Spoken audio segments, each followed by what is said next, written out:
Hello friends, आपका स्वागत है study with Lokesh Hada YouTube channel पर।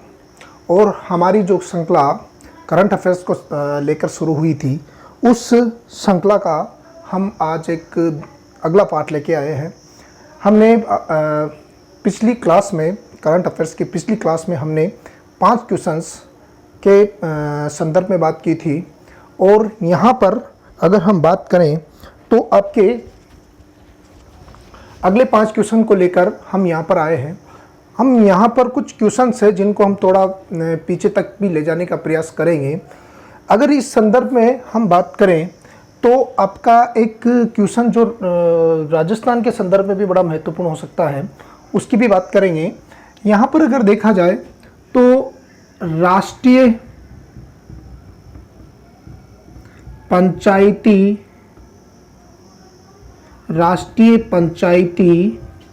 राज दिवस। राष्ट्रीय पंचायती राज दिवस कब मनाया जाता है? एक चीज़, ये आपका कॉन्स्टिट्यूशनल मैटर हो सकता है, लेकिन ये हमारे लिए करंट को लेकर भी बड़ा महत्वपूर्ण माना जा सकता है कि राष्ट्रीय पंचायती राज दिवस जो अभी हाल ही में 2020 में मनाया गया, कहाँ पर मनाया गया? पहली तो चीज़ ये हो सकती है। और इस राष्ट्रीय पंचायती राज दिवस के दौरान कुछ पुरस्कारों की घोषणा की जाती है। लगभग ये 5 पुरस्कार होते हैं और ये 5 पुरस्कार में अभी 3 पुरस्कारों के संदर्भ में बात हुई है। तो इसके बारे में जो आपके राजस्थान के संदर्भ में बड़े महत्वपूर्ण माने जाते हैं, तीनों के तीनों जो राजस्थान की ग्राम पंचायतों को मिले हैं, इस वजह से हमारे राजस्थान के करंट अफेयर्स के संदर्भ में बड़े महत्वपूर्ण माने जाते हैं। यहाँ पर पहली तो अगर हमें बात करनी है कि राष्ट्रीय पंचायती राज दिवस क्या है, किस संदर्भ में मनाया जाता है।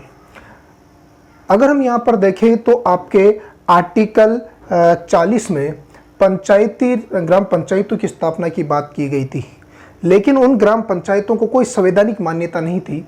और ये जो संवैधानिक मान्यताओं को बाद में प्रयास देने की कोशिश की गई, यानी कि इन पंचायती राज संस्थाओं को कुछ अधिकार देने की बात की गई। क्यों इस पंचायती राज को अधिकार देने की बात क्यों कही जाती है? इसके पीछे ये कहा जाता है कि कुछ योजनाएं इम्प्लीमेंट भारत सरकार द्वारा की गई थी, लेकिन वह लागू नहीं हो पाई। यानी कि जो पैसा है, वह पैसा जो केंद्र से भेजा जाता था वो गांव तक नहीं पहुंच पाता था। एक गांव का सही तरीके से विकास नहीं हो रहा था। इसी के संदर्भ में जब ये बात होती है तो 1959 में, 2 अक्टूबर 1959 में राजस्थान के बगदरी गांव में, जो नागौर जिले में आता है, वहाँ पर यह कहा जाता है कि आपके पंचायती राज की स्थापना की बात होती है। उसके बाद ये स्थापना तो हुई, लेकिन कोई इसे विशेष अधिकार प्रदान नहीं किया गया। इसको विशेष अधिकार जब प्रदान किया जाता है, उसके बीच में 1959 से लेकर 1992-93 तक के बीच में ये कहा जाता है कि बहुत सी अनेक समितियां बनती हैं, अलग अलग सिफारिशें उन समितियों द्वारा की जाती है। और बाद में 73वें संविधान संशोधन के द्वारा आपके पंचायती राज संस्थाओं को संवैधानिक मान्यता प्रदान की जाती है और कहा जाता है कि त्रिस्तरीय पंचायती राज की आपकी स्थापना हुई। तो ये आपके बैकग्राउंड की बात है। और इस 73वें संविधान संशोधन को 24 अप्रैल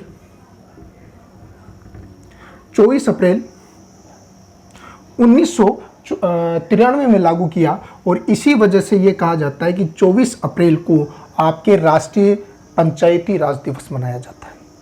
और इसका अलग अलग जगह पर इसका आयोजन किया जाता है। इसके संदर्भ में ये कहा जाता है कि आपके 2020 में जो पंचायती राज दिवस है वो मनाया गया झांसी उत्तर प्रदेश में राष्ट्रीय पंचायती राज दिवस का आयोजन होता है। और इसका जो उद्घाटन है वो उद्घाटन किया गया माननीय प्रधानमंत्री नरेंद्र मोदी।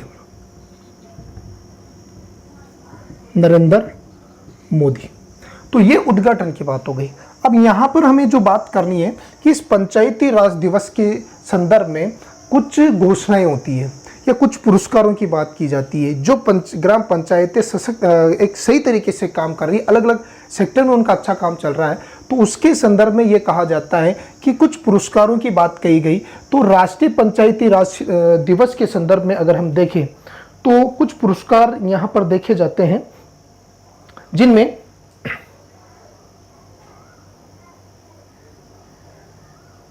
दीनदयाल उपाध्याय पंचायत सशक्तिकरण पुरस्कार, एक पुरस्कार होता है दीनदयाल उपाध्याय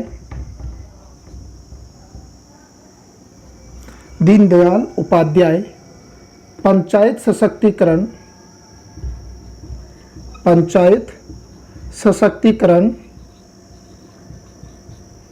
पुरस्कार।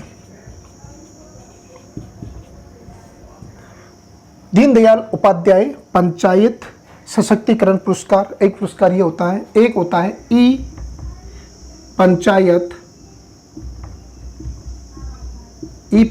या ई ग्राम पंचायत पुरस्कार या अवार्ड, ई ग्राम पंचायत पुरस्कार या अवार्ड दूसरा पुरस्कार ये माना जाता है। तीसरा जो पुरस्कार है उसका संबंध जो है वो ये नानाजी देशमुख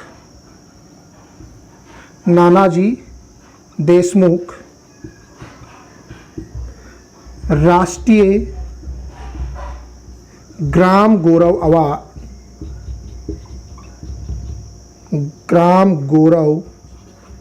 पुरस्कार, ग्राम गौरव पुरस्कार। उसके बाद आपके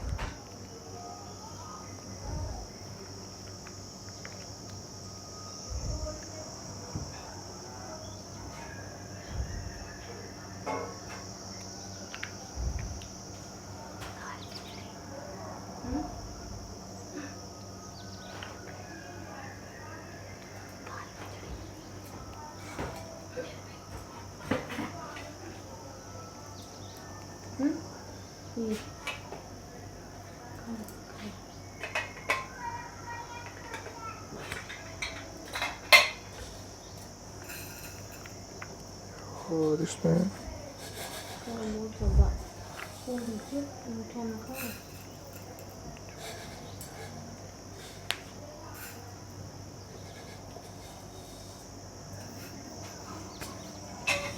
चौथा पुरस्कार है आपके ग्राम विकास पंचायत पुरस्कार। और पांचवा चाइल्ड फ्रेंडली पंचायत पुरस्कार।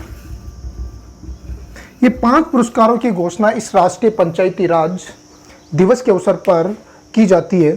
अब यहाँ पर जिस दौरान आपका ये राष्ट्रीय पंचायती राज दिवस का आयोजन हो रहा था, उसी दौरान भारत में कोविड-19 का जो प्रसार हो रहा था, और इस वजह से ये कहा जाता है कि इसका ज़्यादा तो ये कहा जाता है कि ये डेवलप नहीं हुआ या पूरे के पूरे पुरस्कारों की तो घोषणा नहीं हुई। इनमें से केवल 3 पुरस्कारों की घोषणा की जाती है जो आपके राजस्थान से जिनका संबंध माना जाता है।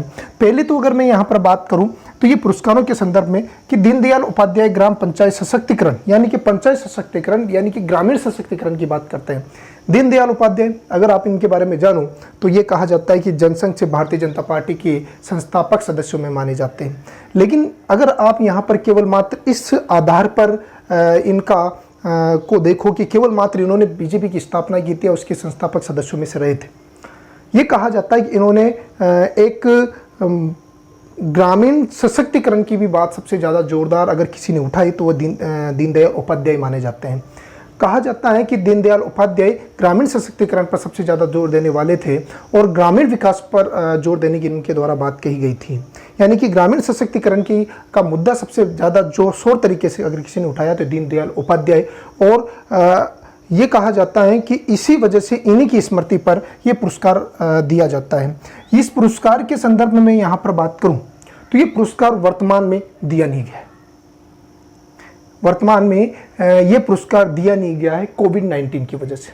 दूसरी चीज़ में अगर बात करूँ ई पंचायत पुरस्कार की यहाँ पर बात करें तो ये ऐसे राज्यों और केंद्र शासित यानी कि केवल यह पुरस्कार स्टेट्स एंड यूटी या तो केंद्र शासित प्रदेशों को दिया जाता है या फिर राज्य विशेष को दिया जाता है। इनमें ग्राम पंचायतों का कोई रोल नहीं होता। इस वजह से ये दोनों की दोनों पंचायत जो पुरस्कार है, ये दोनों के दोनों पुरस्कार नहीं दिए गए।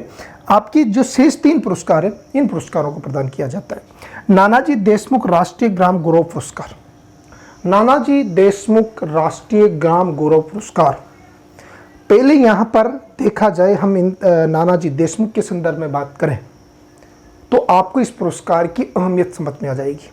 नानाजी देशमुख भी एक जनसंघ के जाने माने नेता थे और ये कहा जाता है कि वर्तमान बीजेपी की स्थापना में अगर किसी का सबसे बड़ा दीनदयाल उपाध्याय के साथ किसी का सबसे बड़ा योगदान रहा था नानाजी देशमुख। नानाजी देशमुख केवल मात्र एक राजनेता न के ग्रामीण सशक्तिकरण की बात करने वाले थे। इन्होंने महाराष्ट्र, मध्य प्रदेश में ऐसे बहुत से गांव डेवलप किए जो ये कहा जाता है कि वो अपने स्वावलंबी के तौर पर देखे जाते हैं। वहाँ पर हर प्रकार की सुविधाएं जो शहरों में होती है, उस प्रकार की सुविधाओं को प्रोवाइड करने की कोशिश की। तो नानाजी देशमुख का अगर हम बात करें तो अभी हाल ही में नानाजी देशमुख को भारत रत्न का पुरस्कार भी प्रदान किया गया था। और ये कहा जाता है कि जब इन्हें भारत रत्न का पुरस्कार दिया गया तो बहुत से लोगों को लगा होगा कि भाई क्या किया, लेकिन ऐसे बहुत से नेता हैं जिन्होंने कुछ किया नहीं, लेकिन स्वयं भी भारत रत्न का पुरस्कार ले लिया, उनसे तो अच्छा काम किया। ये कहा जाता है कि नानाजी देशमुख ने ग्रामीण सशक्तिकरण के संदर्भ में सबसे जोरदार काम किया माना जाता है। गांव को स्वावलंबी बनाने के लिए संदर्भ में बात की थी और इसके लिए इन्होंने राजनीति से भी से अपने आप को दूर रख लिया। और ये कहा जाता है कि इन्हीं के नाम पर ये पुरस्कार भारत सरकार द्वारा प्रदान किए जाते हैं। नानाजी देशमुख के संदर्भ में अगर हम बात करें तो नानाजी देशमुख के संदर्भ में ये जो पुरस्कार जो दिया गया वो दिया गया जाखोरा ग्राम पंचायत को। जाखोरा ग्राम पंचायत ये आती है आपके कोटा के लाड़पुरा। कोटा के लाड़पुरा पंचायत समिति में जाखोरा ग्राम पंचायत है और इस जाखोरा ग्राम पंचायत को नानाजी देशमुख राष्ट्रीय ग्राम गौरव पुरस्कार प्रदान किया जाता है, क्योंकि ये कहा जाता है कि इस ग्राम पंचायत ने ग्रामीण स्वावलंबी के संदर्भ में काम किया और उसी वजह से इसे ये पुरस्कार प्रदान किया गया। अगला ग्राम विकास पंचायत पुरस्कार। ग्राम विकास पंचायत पुरस्कार आपके जो प्रदान किया गया, यानी ग्रामीण विकास के संदर्भ में, ग्रामीण विकास हर तरीके के विकास के संदर्भ में बात की जाएगी, तो यहाँ पर इसे दिया गया नांदेरी को। ये पुरस्कार दिया गया नांदेरी और ये नांदेरी आती है मंडोर यानी जोधपुर, मंडोर यानी जोधपुर।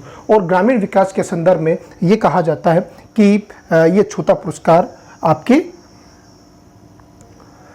ग्राम विकास पुरस्कार के संदर्भ में आता है। अगला आता है एक चाइल्ड फ्रेंडली पंचायत पुरस्कार, यानी कि जो बच्चे होते हैं उन बच्चों के सशक्तिकरण के संदर्भ में ये पुरस्कार दिया जाता है। और इस पुरस्कार के संदर्भ में अगर हम बात करें तो टोंक जिले की एक जो पंचायत समिति है, टोंक जिले की जो निवाई पंचायत समिति है, इसका जो एक गांव है सुनारा, और यह आपके आता है निवाई में, और निवाई जो आपके टोंक जिले में स्थित है। और इसे ये कहा जाता है कि चाइल्ड फ्रेंडली पंचायत पुरस्कार ये कहा जाता है कि इन्हें प्रदान किया जाता है। तो इस प्रकार यह जो पुरस्कार है 5 पुरस्कार ये आपको प्रदान किए जाते हैं। ये और इनमें से ये 2 पुरस्कारों को कोविड-19 के दौरान घोषित नहीं किया गया है। आपके जो 3 पुरस्कार है वो राजस्थान की झोली में आते हैं। इस वजह से ये हमारे राजस्थान के करंट अफेयर्स के लिए ये टॉपिक हमारा महत्वपूर्ण है। अगला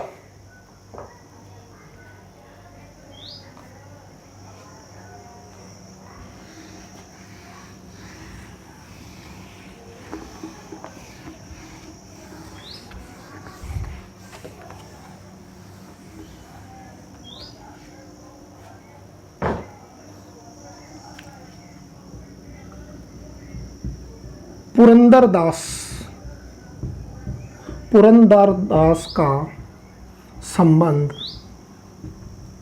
किस क्षेत्र से है? अगला जो आपका क्वेश्चन है, हमने पहले वहां पर पूरा टॉपिक लिया था। पुरंदरदास का संबंध किस क्षेत्र से है? तो पहला ऑप्शन है आपके पास खेल क्षेत्र, दूसरा बी ऑप्शन है आपके हस्तकला, सी ऑप्शन है आपका संगीत कला, डी ऑप्शन है आपके नृत्य। यहाँ पर आपको देखना है कि पुरंदरदास, पुरंदर की संधि तो हमने बहुत सुनी थी, लेकिन दोस्तों यहाँ पर जो पूछा गया है वो पूछा गया है पुरंदरदास। पुरंदर की संधि जनरली आप जानते हो 1665 में मिर्जा राजा जय सिंह और शिवाजी के मध्य होती है, लेकिन यहाँ पर टॉपिक आपका बहुत अलग है। पुरंदरदास के संदर्भ में अगर हम बात करें तो पुरंदरदास कौन थे, अगर यहाँ पर बात की जाए तो इसका आपका एकदम सटीक क्वेश्चन आंसर होता है संगीत। अब हम बात कर ले थोड़ा सा पुरंदरदास, और पुरंदरदास को एक उपनाम या उपाधि भी दी गई है श्रीनिवास नायक की, श्रीनिवास नायक की। और यह जो उपाधि दी गई थी, यह उपाधि विजयनगर शासकों के द्वारा, यानी कि बात हिस्ट्री से रिलेटेड हो गया ये क्वेश्चन आपके। और अब यहाँ पर आपका हो गया कि संगीत के क्षेत्र में क्या था, इतने महत्वपूर्ण थे क्या। ये कहा जाता है कि जो पुरंदरदास थे, या फिर अगर हम बात करें श्रीनिवास नायक थे, ये श्रीनिवास नायक कर्नाटक संगीत कला के पिता कहा जाता है, या पितामह कहे जाते हैं। पुरंदरदास को कर्नाटक संगीत कला का पितामह कहा जाता है, इस वजह से ये हमारे लिए महत्वपूर्ण हो जाता है। ये आपके हिस्ट्री के संदर्भ में माना जाता है। इन्हें नायक, यानी कि विजयनगर साम्राज्य में जो नायक पद है वो बड़ा महत्वपूर्ण माना जाता है। जो धनी लोग या जो योद्धा वर्ग होता है, या स्थानीय राजनीति या स्थानीय प्रशासन में एक महत्वपूर्ण पद होता था नायक, वो इन्हें प्रदान किया गया था। और उनका जो नाम था श्रीनिवास था, लेकिन जो वास्तविक नाम था उनका पुरंदरदास था। और इन पुरंदरदास को कर्नाटक संगीत कला का पितामह कहा जाता है। अब ये अभी करंट में हमारे लिए महत्वपूर्ण क्यों है, क्योंकि हाल ही में ये कहा जाता है कि कन्नड़ विश्वविद्यालय जो हम्पी में, उस विश्वविद्यालय के कुछ प्रोफेसरों की एक कमेटी के पद्मनाभ की अध्यक्षता में एक कमेटी का निर्माण किया गया है। और उसको ये कार्य दिया गया है कि भाई साहब आपको तो एक काम करना है कि पुरंदरदास का जन्म कहाँ पे हुआ है। हमें इनके बारे में बहुत सी जानकारी मिलती है। हमें इनके बारे में ये जानकारी मिलती है कि मल्लाड में रहते थे, लेकिन इनका जो आरंभिक जीवन क्या था उसके बारे में कोई जानकारी नहीं है। इस वजह से ये जो टारगेट दिया गया है कि पुरंदरदास की जन्म स्थान कहाँ है, इसके लिए इस कन्नड़ विश्वविद्यालय हम्पी के जो प्रोफेसर्स हैं, इनकी एक समिति का गठन किया गया है, जिनका मुख्य लक्ष्य इनके जन्म स्थान के बारे में पता लगाना है। तो इस वजह से ये क्वेश्चन हमारे लिए बड़ा महत्वपूर्ण हो जाता है। पुरंदरदास का संबंध किससे माना जाता है? संगीत कला से, क्योंकि इन्हें कर्नाटक संगीत का पितामह कहा जाता है।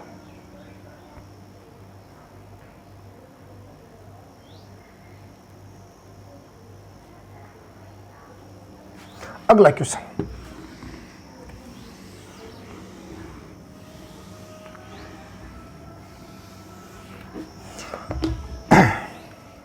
क्वेश्चन, जो हमारे आएगा यूएनओ से, संयुक्त राष्ट्र gender advocate of the year award.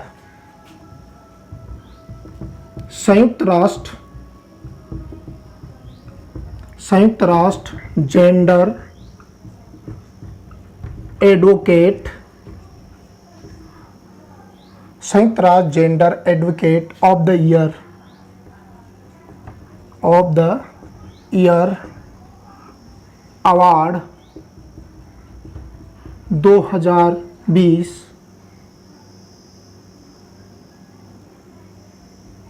किसे प्रदान किया गया? किसे प्रदान किया गया? पहला ऑप्शन जो है आपके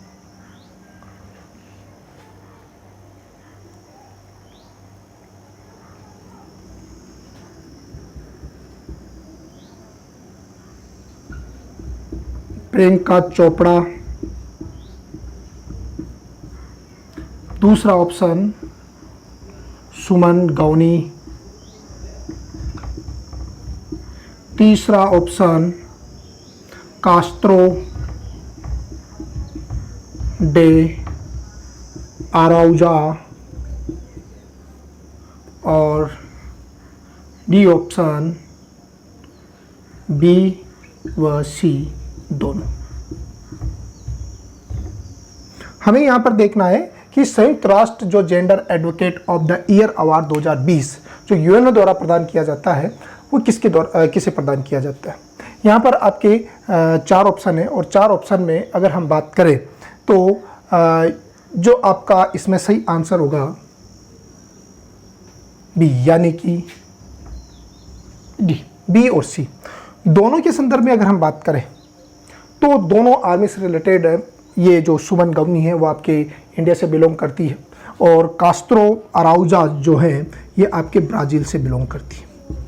ये कहा जाता है कि ये अवार्ड जो पब्लिक सेक्टर में एक विशेष कार्य करने के लिए आपके जो यूएनओ है उस यूएनओ द्वारा प्रदान किया जाता है। जो आप शांतिपरक कार्यों में एक विशेष अपना योगदान देते हो उसके संदर्भ में ये अवार्ड दिया जाता है। यहाँ पर अगर हम सुमन गवनी की बात करें तो सुमन गवनी इंडियन आर्मी में 2017 में इन्होंने ज्वाइनिंग ली थी और उसके बाद इन्हें कोंगो की शांति सुरक्षा सेक्टर में रखा गया था, वहाँ पर इन्होंने काम किया। और उसी तरीके से ये कहा जाता है कि कांगो रिपब्लिकन में कास्त्रो जे अराउजा इनके द्वारा भी वहाँ पर ये कार्य किए जाते हैं। तो इनके इन कार्यों को देखते हुए यूएनओ के द्वारा ये कहा जाता है कि इन्हें ये अवार्ड प्रदान किया गया। और ये जो अवार्ड है ये अवार्ड प्रदान किया जाता है यूएनओ के जो महासचिव हैं,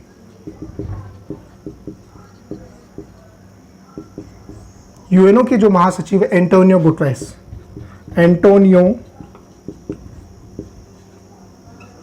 गुटेरेस द्वारा प्रदान किया जाता है।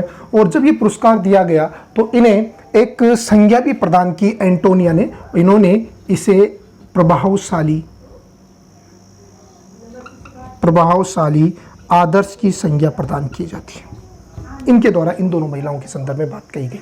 तो इस तरीके से अगर हम बात करें संयुक्त राष्ट्र gender advocate award of the year का अवार्ड 2020 का आपके सुमन गवनी और कास्त्रो दे अराउजा द्वारा को प्रदान किया जाता है। अगला क्वेश्चन आपके आएगा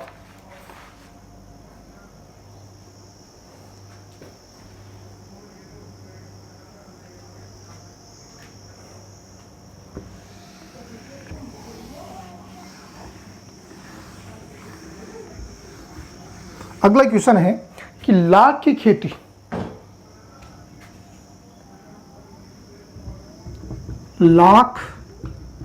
खेती को उद्योग का दर्जा प्रदान करने वाला राज्य कौन सा। हमें इस क्वेश्चंस में आपके पास ऑप्शन है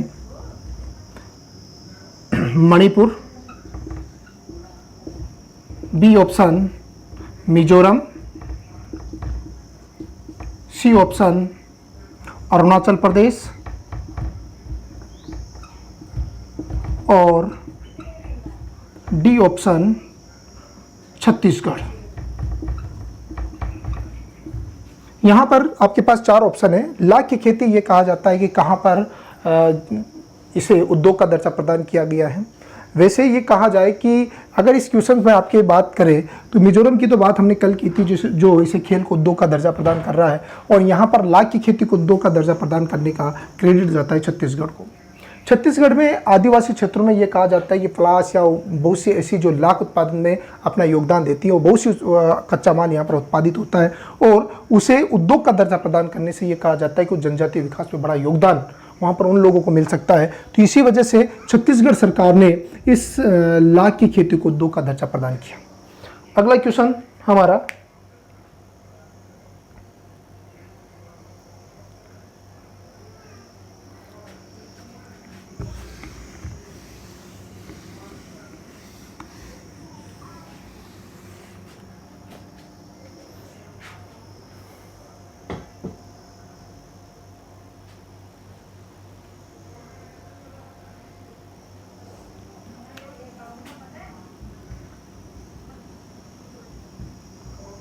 चंबा सुरंग कौन से राजमार्ग में स्थित है? लास्ट क्वेश्चन है आपका ये पांचवा कि चंबा जो सुरंग है जो आपके हिमाचल प्रदेश में स्थित है, लगभग 440 मीटर की लंबी एक सुरंग मानी जाती है। एक महत्वपूर्ण सुरंग इस वजह से मानी जाती है कि ये जो सुरंग है यह भारत में ऑस्ट्रियाई टेक्निक से बनने वाली पहली सुरंग है। यह अक्टूबर से को कंप्लीट होने वाली थी, लेकिन ये कहा जाता है कि उससे पहले इस चंबा सुरंग को कंप्लीट कर दिया गया। तो बड़ी तेजी से इस सुरंग का निर्माण किया गया। और ये जो चंबा सुरंग के संदर्भ में पूछा जा रहा है, ये कौन सी राजमार्ग पर स्थित है? यहाँ पर अगर हम बात करें तो NH 94, B NH 108, C NH 58 और D NH 101। यहाँ पर आपके पास ऑप्शन है और अभी ये कहा जाता है कि चंबा सुरंग का उद्घाटन हुआ है। सड़क परिवहन केंद्रीय मंत्री जो नितिन गडकरी है, उनके द्वारा ये कहा जाता है कि इस चंबा सुरंग का उद्घाटन किया गया, इस वजह से ये थोड़ी फेमस रही है। तो हमें यहाँ पर इस चंबा सुरंग के बारे में बात करेंगे। उसके बाद पहले आपको ये देखना है कि ये जो चंबा सुरंग है वो कौन से राजमार्ग में स्थित है। तो यहाँ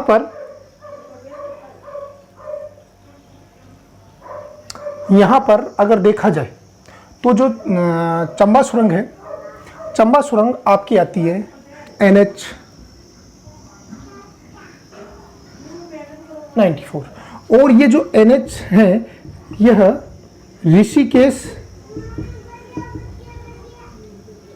ऋषिकेश से धरासू को जोड़ने वाला राजमार्ग है। और इस राजमार्ग में ये कहा जाता है कि हिमाचल प्रदेश का जो एक चंबा शहर आता है और इसमें इस सुरंग का निर्माण किया गया है जो NH 94 में स्थित है और यह ऋषिकेश को धरासू से जोड़ता है। तो इस वजह से अगर हम इस चंबा सुरंग के या फिर इस राजमार्ग के संदर्भ में अब थोड़ी डिटेल में बात कर ले तो यहाँ पर यह कहा जाता है कि ये जो इनमें से ये जो 3 राजमार्ग हैं, ये 3 राजमार्ग चार धाम परियोजना के अंग माने जाते हैं। समझ रहा? चार धाम परियोजना या फिर उसके संदर्भ में NH 108 क्या है? यह धरासू से लेकर, ये जो धरासू से लेकर का जो गंगोत्री तक का मार्ग है, गंगोत्री का जो मार्ग है वह NH 108 पर स्थित है। और इधर अगर हम बात करें तो NH 58 में आपके जोशीमठ से लेकर माना मार्ग माना जाता है। और यह सब के सब अंग माने जाते हैं आपके चार धाम परियोजना। चार धाम परियोजना केंद्र सरकार द्वारा शुरू की गई एक महत्वाकांक्षी योजना है और इस महत्वाकांक्षी योजना में जो 4 केदारनाथ,